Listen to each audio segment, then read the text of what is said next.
I'm going to grab some pictures so I can pull in pictures too. Oh, great idea.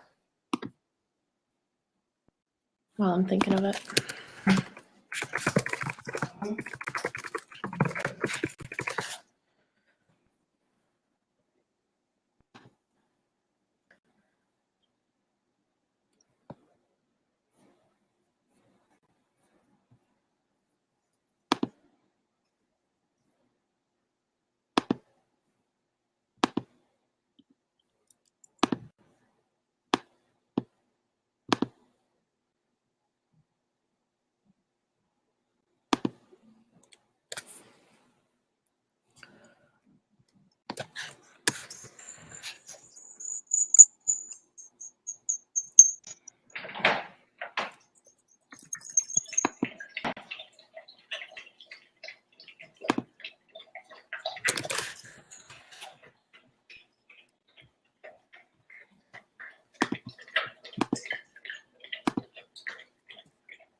Hi, everybody. We'll wait for just a couple more people to join us, and then we'll begin.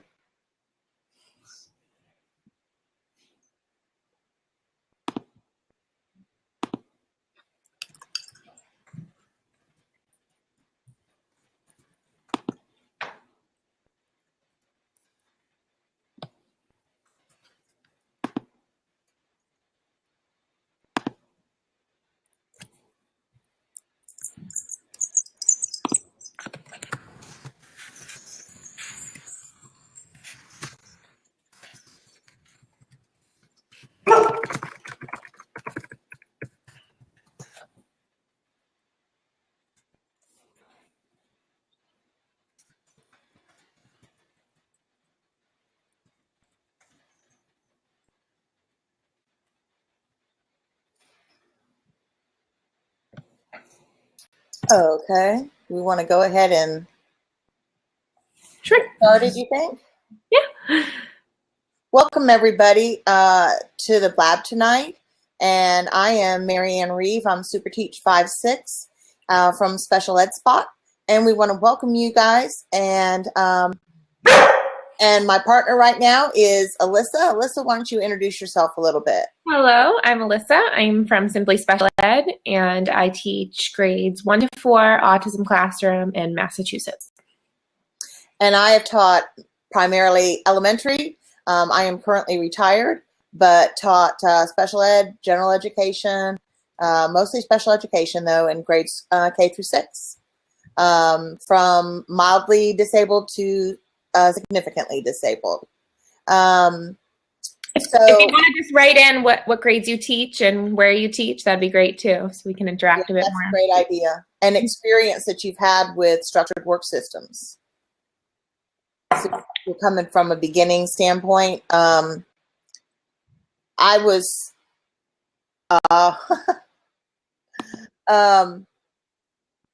structured work systems became such an important part in my classroom in just helping to keep the kids organized, getting tasks work on, helping them to become independent. Alyssa, why don't you want to start and share how you use them and things like that? Definitely. So one of the major reasons why I started to use one in my classroom is because we're understaffed, and getting kids to be independent in a task, and while it may be a bit of work to get it started at first, if you're understaffed, this is the best thing you can do to have a station that they can run all by themselves. So that's a really great idea. Erin's calling in here, Marion. Yep, got her. Got her. Hey, sorry. Hi, welcome. California time. Just kidding. We just got started with introductions and just started off on our structured work systems. And why don't you share a little bit about yourself, and we'll get back to the topic. Okay, sorry. I'm Erin, and I blog over at You Ought to Know. I teach kiddos with autism from kindergarten through 3rd grade. So that's me in a nutshell. Wonderful. And Alyssa, why don't you go ahead and share a little bit what kind? Sure, I brought some pictures that I can share of my own work system that I have. I'm going to try this drop a link thing. So,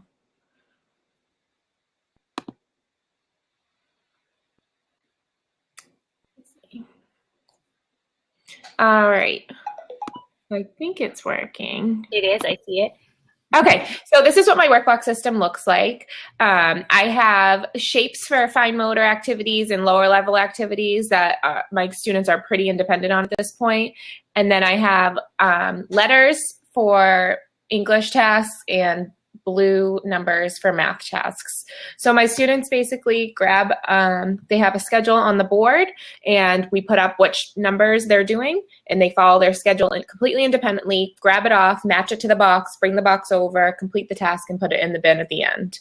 And then at the end of the year, I start training them to also put it all away and clean it all up as well and take it apart, which is really helpful to the paras at that point. I love it.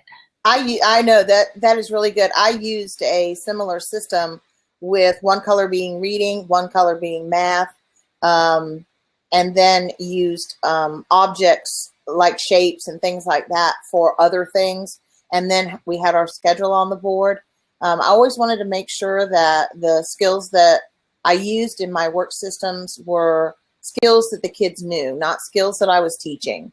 And so that it would do exactly what you're saying, Alyssa, which is making it so independent for the kids and teaching the kids the left to right progression. I'm all finished. I've completed my tasks. And I know one of the best ones I ran last year was a Valentine one. And I had a whole bunch of Valentine tasks. And they had everything from, my kids were really low at that point. And so we had colors, anything like that they had already known, numbers from a couple of them were like 1 to 5 and things like that. But they're so perfect. It helps them be organized and to have that common thread all the way through of exactly what they're supposed to do, no matter what box they're working on or anything like that. I also ran some structured work systems with folders too, and just color coded them all the same way, where reading was one and math was the other, because then I could have a lot of different skill levels out at the same time, like in a box, and they knew what color to go get and which ones were theirs and things like that. Erin, how do you use work systems? You all are way more organized than I am, I'll tell you that. I'm going to drop in a picture too. Oh, not there. Here. So when my students come to, these are really old for my blog, so don't judge. They need to be redone this summer. But my students come and I actually have a wall that holds Velcro, which is pretty cool. So their wall schedules are just on the wall. And they come in, and this is all in my classroom taught through prompting and prompt fading. I have a data sheet that a friend of mine made that I love. Let's see, you go away picture. I have a picture of that too. But it's all taught through prompt fading. So we've listed out on the top there the steps that you need to teach students when they're using independent workstation. So initiating the task, putting the task on their desk, completing the task, and then moving it to an all done space. And then just the prompt levels are there in the boxes in the middle. And we just circle what prompt level they need for each one. And it's a quick visual. So the next time we come in and we're teaching our students how to do the work at the station, we know, oh, last time they needed partial physical prompting. Let's start with that and see if we can fade back to gestural today. So it's been really helpful in my classroom. These hang on a wall as well. And we just grab them for each student as they come through. As for just organizing my tasks, I have another picture here. You guys are way more organized than I am with that. I just have a list of my boxes and then just what goes in that box.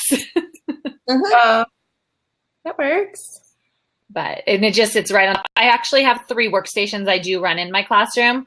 So this would be for my beginners. They're just boxes. They look a lot like Alyssa's. but I work on generalizing independent work into a form where it can go into a general education classroom easily. Yeah. Yeah, another point with that too is for my students that we're trying to mainstream more, we definitely try to use the strategies that they use in their own classroom. So if at the end of their work they have to raise their hand, we try to use that in our classroom too. And it kind of gets lost in sub-separate sometimes because, you know, we don't really have to raise our hands when there's only like a few people in the room type of thing. You can get attention really easily when there's paras all around. So we really try to teach that during independent time when they're so independent with the work. Yeah, I dropped in another photo here. This is my like level 2 station I use with my students. So it's just a crate next to them with different tasks in each drawer for them to complete. So it's taking up less space. It could easily go into a gen ed like kinder, first grade classroom for students that are kind of working on center time or something like that. That's my. Cindy asked how often do we change out our task boxes. I actually have about 50 that I change out all the time, but I mostly have most of them out, and I have a few holiday type ones that I'll switch in and out, but I mostly have them all laid out, and I just choose which ones the students are doing by their schedule, which I'll show you my schedule board too, Erin. I'll take your picture out for 1 second. Yeah, please. Feel free. I was just finding my level 3. There it is.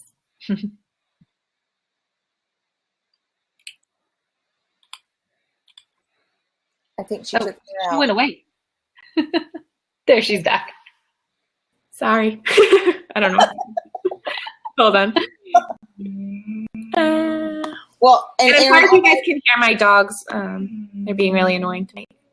while you're doing that, Alyssa, I wanted to ask Erin, on that picture you had that was just up, was the green basket on the right-hand side like their finished basket? Yes. And I really like how, you know, to use that same progression everywhere. When I had kids that, you know, from left to right, have a place to put the completed work, it was really helpful to be able to take that same system and move it to a gen ed classroom or any other place that they were going, to be able to have them be able to work in another environment. Right. With some of my kids, it helped a lot to be able to do that. Yeah. I've done it in the past too, because we had these desks on campus for a while where the top was fine and then the side had like the long open hole. Oh, yeah. So that was a great all done spot for my kiddos that were doing a lot of mainstreaming, because it was super typical. Oh. They would work in their class and do their work and then put it in the desk. So that's been helpful too, but they went somewhere. I don't know where those desks are anymore. What kind of skills do you put in your task systems, in your work systems? I always put in tasks that my students have already mastered. So it's usually I teach based on mostly the STAR curriculum.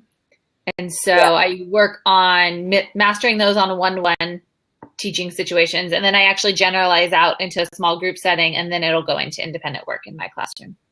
Definitely needs to be something that's totally independent, so that there's no behaviors and anything like that, and they can do it by themselves. Yeah, and I really focus on that as being a time that I'm teaching my students how to work independently. It's not to teach skills.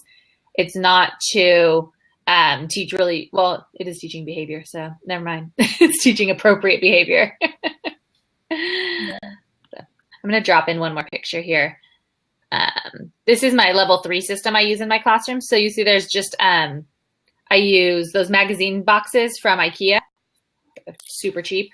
And then inside there are just folders with the tasks inside folders. So these ones are super easy to take into a gen ed setting for my students who are able to like participate for center time. Yeah, that's awesome. A lot of the gen ed classrooms do stuff like that for centers. Mm-hmm. It's great. A lot of times people who walk in your classroom, they might be kind of surprised that your students are working on such low tasks. And I think it's important to, you know, kind of explain always that like we're teaching independence. We're not teaching the task. They already know the task. They got it down. They can do it quickly, and a lot of my students can do their schedule pretty quickly. But it's important to just make sure that that's the task that you're learning and that everyone's on the same page for that. for everyone working in your classroom. We have a lot of people in and out all day. I don't know if you guys do. Oh, yeah. Oh, we did. Well, and Nicole was just sharing that they like to incorporate interests and themes in theirs to keep engaged. And, you know, that's like almost a given that I didn't even mention it. Because if you've got a kid that goes crazy on dinosaurs, then they're using dinosaur tokens in their task, or, you know, or something like that. Or if they like fans or keys or, you know, any of those kinds of things that we see so often. Absolutely. And I find a lot that my students are working on the same skill for a long time. Yes. And even just changing out the theme makes it seem new to the students, because they're going to get bored with doing the same task over and over and over. Yeah. I tried to change mine out like every month. The skill very often stay the same. Absolutely. But like Valentine's came, then they had a Valentine theme, you know, April, Christmas, holidays, whatever. And the skill just stayed the same according to what they needed. I'm going to drop in one more picture here too, because I forgot to mention that I always have my students choose a reinforcer when they come to independent work. And those are all laying actually just outside of my workstations. You'll see on the task strip at the very bottom, there's a place to put their choice.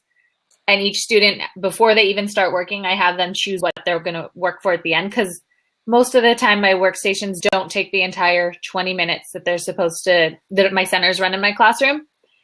But then they're able to be reinforced for completing their work independently.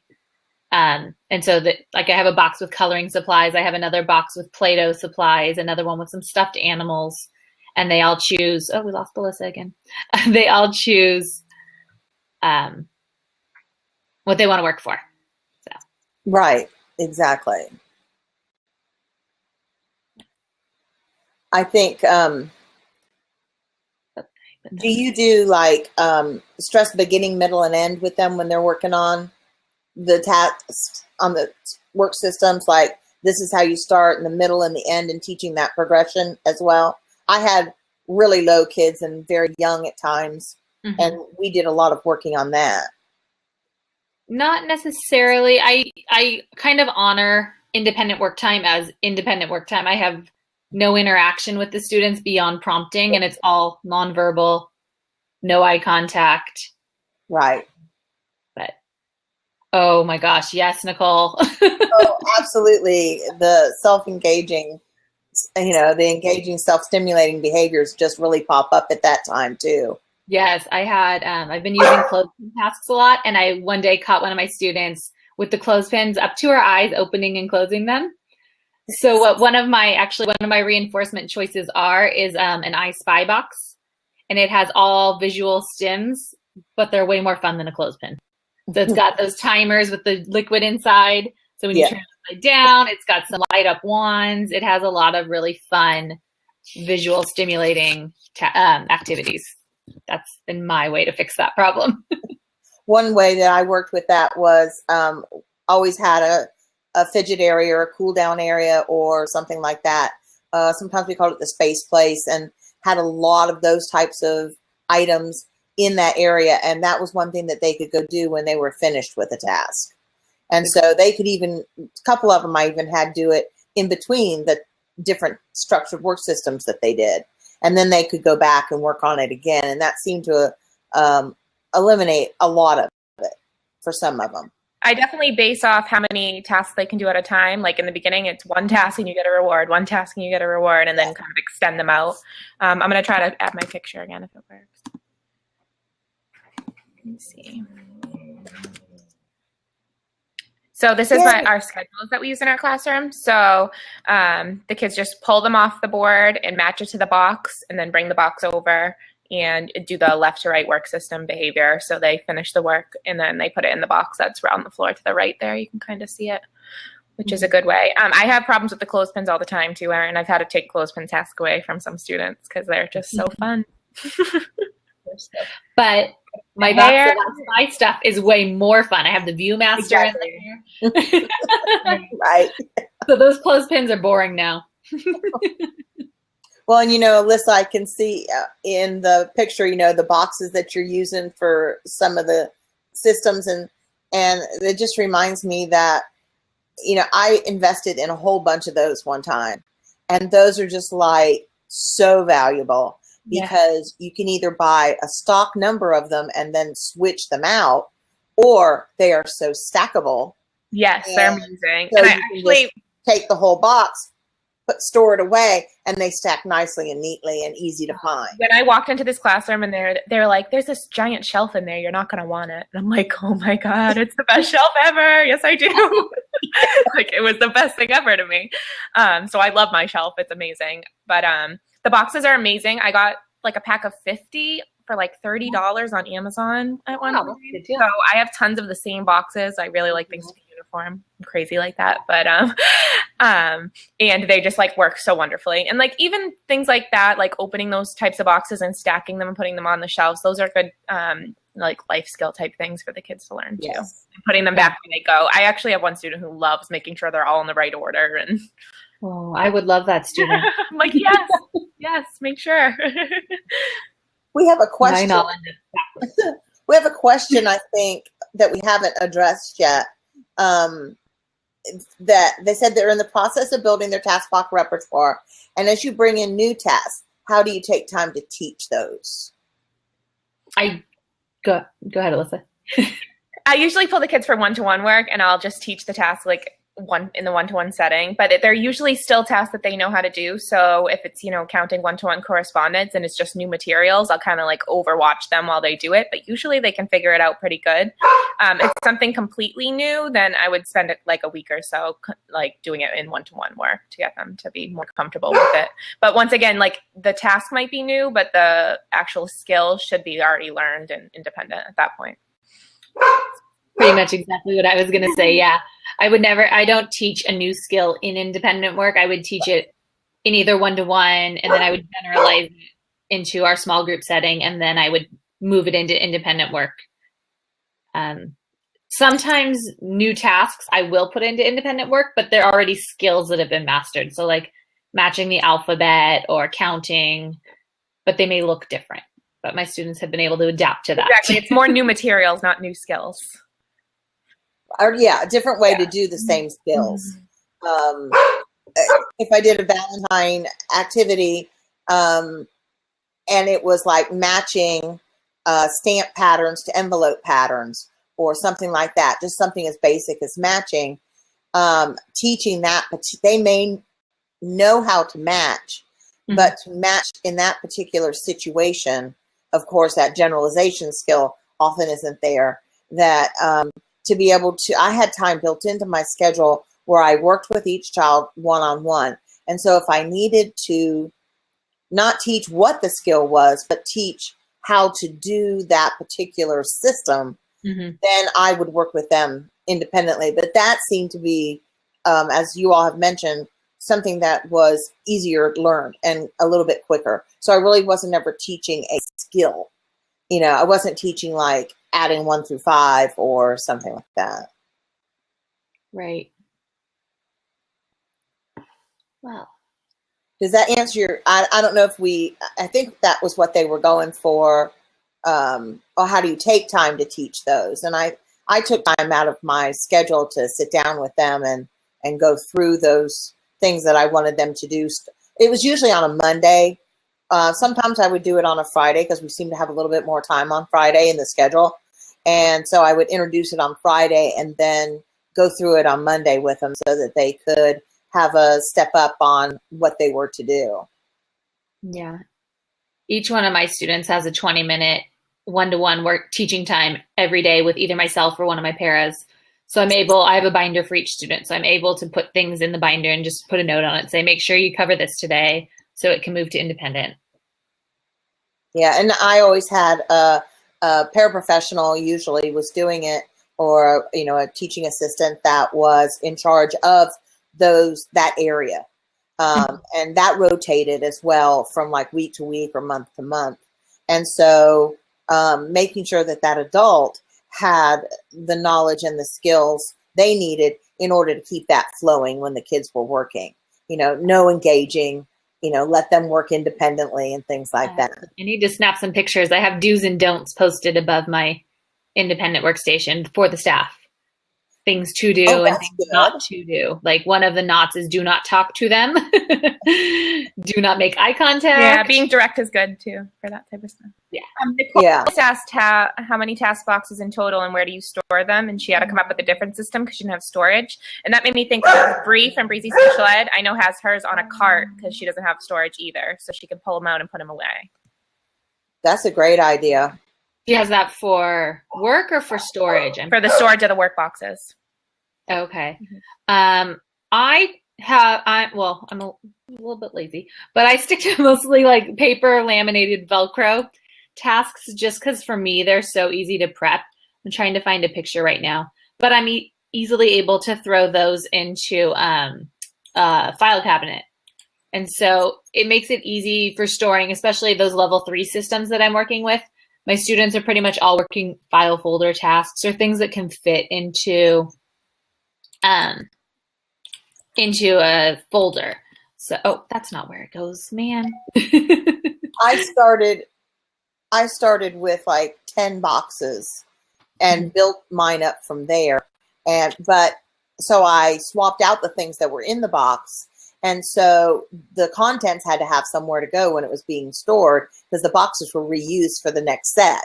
Right. And so in a file folder like you're talking about, or I used plastic envelopes that had the flap over with the Velcro close or the string that tied. I think you can get them at like really good stuff. And then they were closed. They were waterproof. We had a big mold and water issue in our building for a while. And so it was very important that I kept those safe so I didn't have to keep making them over and over again. Right. Absolutely. I was going to post, that was my file cabinets that I store everything in. And then the very top shelf is actually, I call it my jobs to do file. So each student has a color coded divider in there. And the ones behind it are tasks for that student to do. So we can quickly pull a task for each student. Oh no, dog troubles. Yeah. Are my favorite tasks. Let's see, Nicole. Let's see. Not great at, well, I take the pictures and then nothing seems to happen to my pictures, Nicole. They sit on my phone. Is organizing the pictures to be able to find them. That's also a problem. Let me see. I've done a couple, because I also do task boxes in the morning. They're a little bit different. They're not necessarily as structured, but I'm kind of trying to teach my students to work next to somebody else. Yeah.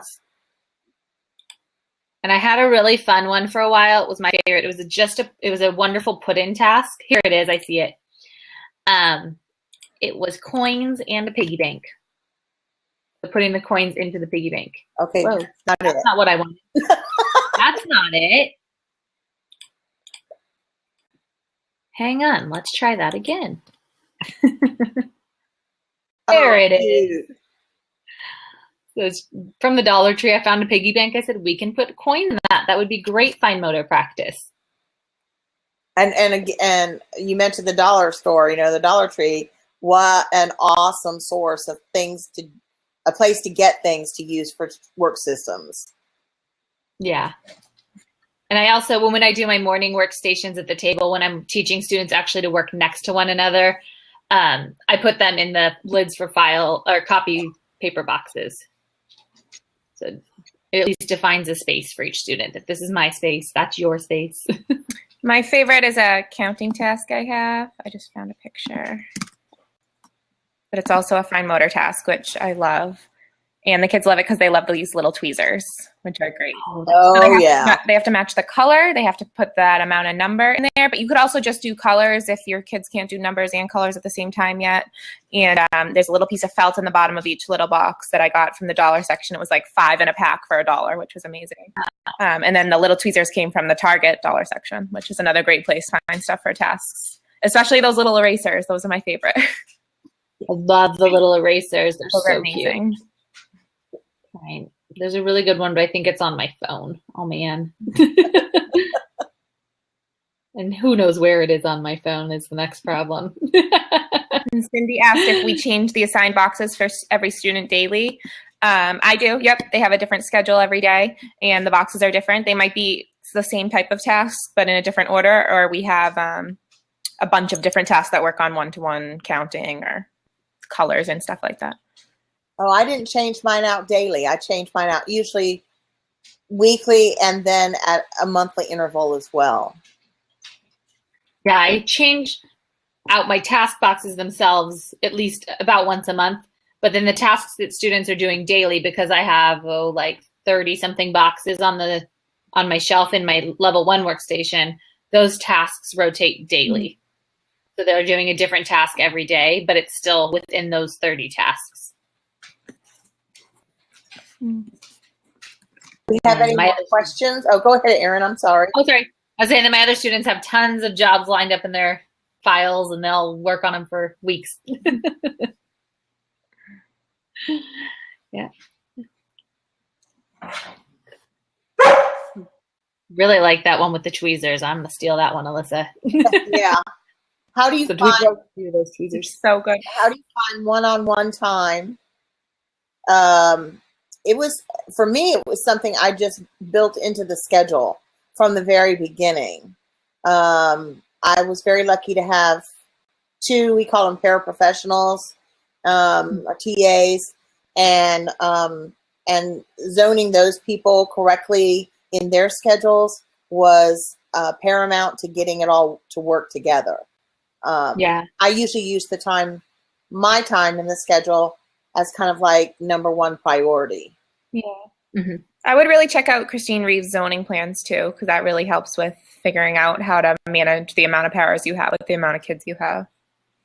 Absolutely. And the first thing I actually do at the beginning of the school year is teach my students structured independent work tasks, how to use the system so that they're actually working independently, and I'm able to walk away and grab another student to work one-on-one. So if my students are able to work independently, they don't need me anymore. I usually check in about once a week to make sure they're still completely independent, we're not having any issues, but I can walk away and it's wonderful. Definitely.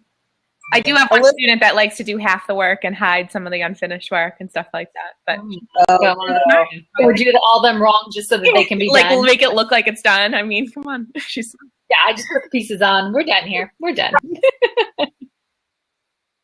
Yeah, that's hard to get new students into that, built into that schedule that takes so long and going over it and over it quite a bit.